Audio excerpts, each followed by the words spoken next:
माननीय श्री सरिता गिरी, समय 3 मिनट। सम्माननीय सभामुख महोदय, ज्येष्ठ 19 के दिन मैं संसद में अनुपस्थित थी। मेरी अनुपस्थिति में वहाँ पे हमारे इस संसद के एक माननीय जी ने जो मंतव्य दिया उसको घृणा का मंतव्य कहा जाता है, अंग्रेजी में उसको हेट स्पीच कहा जाता है सभामुख महोदय, क्योंकि उन्होंने रगत उमलने की बात कही। उन्होंने अपने मेरे पद का मर्यादा नहीं होता तो मैं भौतिक रूप से भी आक्रमण कर सकती थी, ये बात कही। और भारतीय चेली नेपाल के संसद में आके दादागिरी करती है, ऐसी बात कही है सभामुख महोदय। मैं वैसी भाषा प्रयोग नहीं करूंगी, मैं प्रेम से अपनी बात कहूंगी सभामुख महोदय।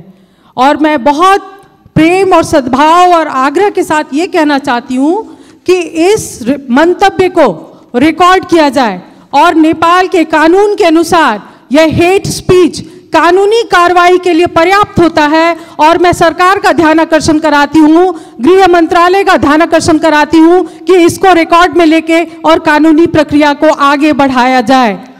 मैं दूसरी बात कहती हूँ सभामुख महोदय कि पूरे संसद पे की मर्यादा पे और उसके सार्वभौम सत्ता पे आक्रमण हुआ है, इसलिए ऐसे हेट स्पीच को संसद के रिकॉर्ड से हटाया जाए। जब तक ये संसद का रिकॉर्ड पे बना रहेगा, इस देश में विभाजन की दरार वहीं से शुरू होगी। क्योंकि यहाँ पर अगर ये संसद के सार्वभौम सत्ता पे, संसद में ही जासूस कहने की बात की जाती है, संसद में दादागिरी चलाने की बात की जाती है सभामुख महोदय, ये सिर्फ किसी माननीय पे नहीं, ये पूरे संसद पे आक्रमण है। सभामुख महोदय, मैं क्षमा चाहती हूँ कि हमारे माननीय जी भी संसद का वक्तव्य पढ़ के अपना वक्तव्य देती हैं या मीडिया में जो प्रायोजित ढंग से वक्तव्य आता है उसको कहती हैं। मैंने कहा है भारत और चीन दोनों देश के साथ संवाद करके बात आगे बढ़ाई जाए। और थोड़ी देर के बाद मीडिया ने भारतलाई नसोधी कन नक्शा बनाउने ये कहा कि प्रायोजित किया, उन्होंने भी उसी मंतव्य को पढ़ा है, सुना है और उसके बाद अपनी धारणा व्यक्त करती हैं। कम से कम हम लोग सभासद लोग जब बोलते हैं तो वस्तुगत तथ्य और प्रमाण के आधार पे बोलें। जब बाहर के जनता की हल्ला होती है, उसी के हल्ला में हम लोग जाएंगे तो हम लोग देश का नेतृत्व कैसे करेंगे। मैं जो दूसरी बात, महत्वपूर्ण बात उठाना चाहती हूँ यहाँ पर, हमारे माननीय जी ने एक बात तो अच्छा ही कहा, भारतीय चेली को भारतीय दलाल बोलते बोलते चेली कहा, महिला है सहानुभूति होगी इसलिए इज्जत बढ़ाया है, लेकिन फिर भारतीय जासूस करके उन्होंने सब पे पानी फेर दिया। मुझको भी मालूम है सभामुख महोदय, उनके पति राप्ती जिला के दांग जिला के राप्ती गांव पालिका में जब वो चुनाव लड़ रहे थे तो उनके गांव पालिका के निर्वाचन में भारतीय रुपया बांटा गया। बाद में जब गांव वालों ने पकड़ा कि नहीं ये भारतीय रुपया तो उत्तर की छिमे के चीन की तरफ से बांटा गया है, तो कहीं इस संसद में बिना किसी बड़ी शक्ति के आरोप के बिना उनको कैसे हिम्मत हुई, कहीं हमारे उत्तरी छिमे की चीन के इशारे पे तो उन्होंने एक भारतीय चेली पे आरोप नहीं लगाया है। भारतीय चेली ऐसे नहीं आई है सभामुख महोदय, नेपाल के कानून के अनुसार आई है। और मैं एक बार और कहती हूँ, मैं नेकपा पार्टी के संसदीय दल के नेता और नेकपा पार्टी के अध्यक्ष और नेतागण से कहती हूँ, मैं महत्वपूर्ण बात कहने जा रही हूँ सभामुख महोदय। इतिहास की जानकारी नहीं है तो इतिहास की जानकारी हमसे ले, अपने नेताओं और कार्यकर्ताओं को ठीक से प्रशिक्षित करें। हिंदी का नेपाल में क्या स्थान है और हिंदी का यहाँ पे क्या संबंध है वो उनको बताएं, ताकि उनका रगत नहीं उमले। रगत, बुद्ध के संतान का रगत नहीं उमलना चाहिए सभामुख महोदय। और रगत तो बहुत का उमलता है, जब मधेसी को भारतीय और भारतीय को मधेसी बनाया जाता है तो बहुत लोगों का खून उबलता है, लेकिन हम लोग ऐसे ही चांदी के चम्मच में हम लोगों को किसी ने सभासद का सदस्य नहीं दिया है। जनता के बीच में संघर्ष करते करते करते हम लोग आए। और अंत में एक बात और मैं कहूंगी, नागरिकता के विषय में उन्होंने कहा है कि हम लोग क्यों राष्ट्रपति होंगे, हम लोग समय मैं एकदम खत्म कर रही हूँ, महत्वपूर्ण बात है। तो मैं भी ये चुनौती देती हूँ, मैं चुनौती देती हूँ कि 2072 साल का संविधान बनाने वक्त जब मधेसी सड़क पे थे तो उन्होंने आर्टिकल 279 लाके हमारे हाथ और पैर में जंजीर बांधी है।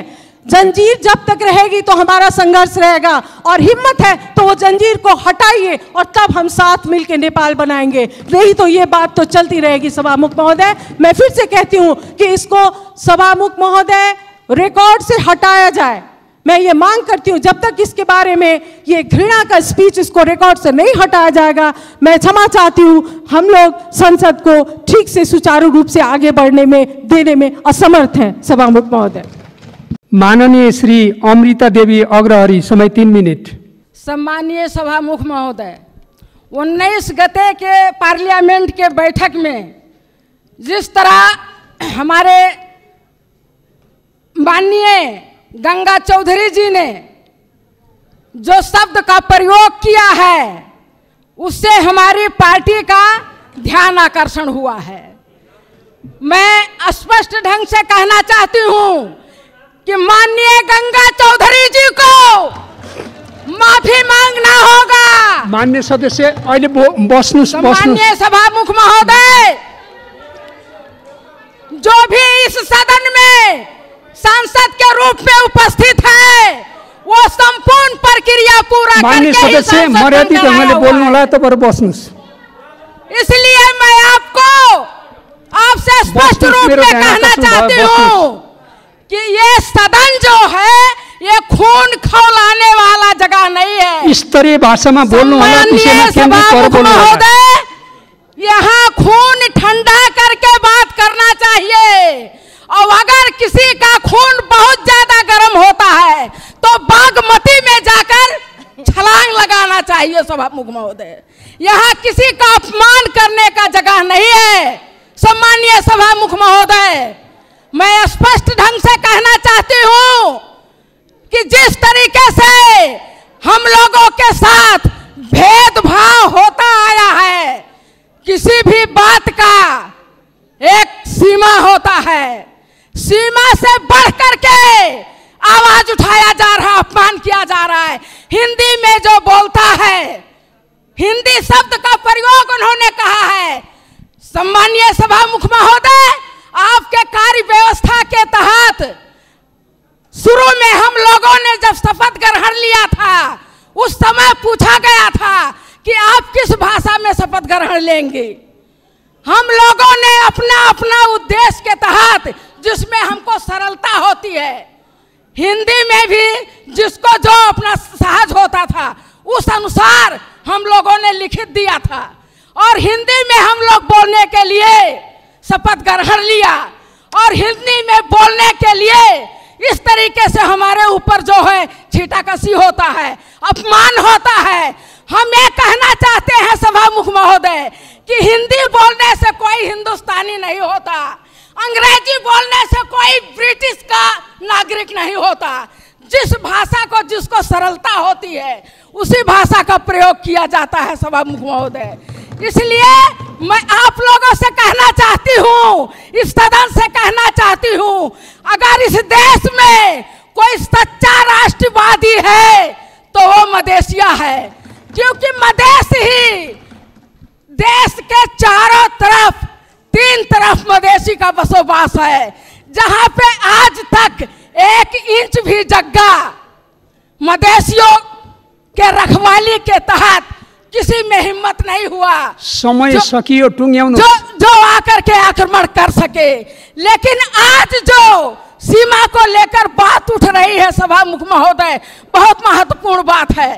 कागज के टुकड़ा में, कागज का जो नक्शा है उसमें कोर देने से हमारे नेपाल का जगह फिरता आने वाला नहीं है। आप कोर लीजिए नैनीताल, आप कोर लीजिए हरिद्वार, आप कोर लीजिए खटमाय और पिथौरागढ़, जहां भी कोर लीजिए, उससे हमें नहीं मिलने वाला है। और भारत के लोग भी अपने नक्शा में काठमांडू और पोखरा अपने नक्शा में कोर लें, उससे भारत को भी नहीं मिलने वाला है। यदि जाने अनजाने में पहाड़ी शासकों ने जगह को बेचा है तो उसको वार्ता के टेबल के माध्यम से हमें वापस लाना चाहिए सभामुख महोदय।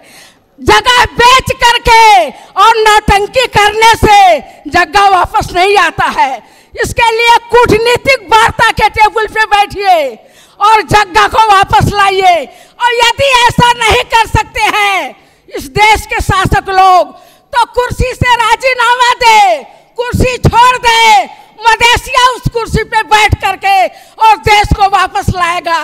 यदि वाकई हमारे देश के भूभाग आक्रमण हुआ है तो मैं इतना ही कह करके आप लोगों के समक्ष एक शब्द और कह देना चाहती हूँ।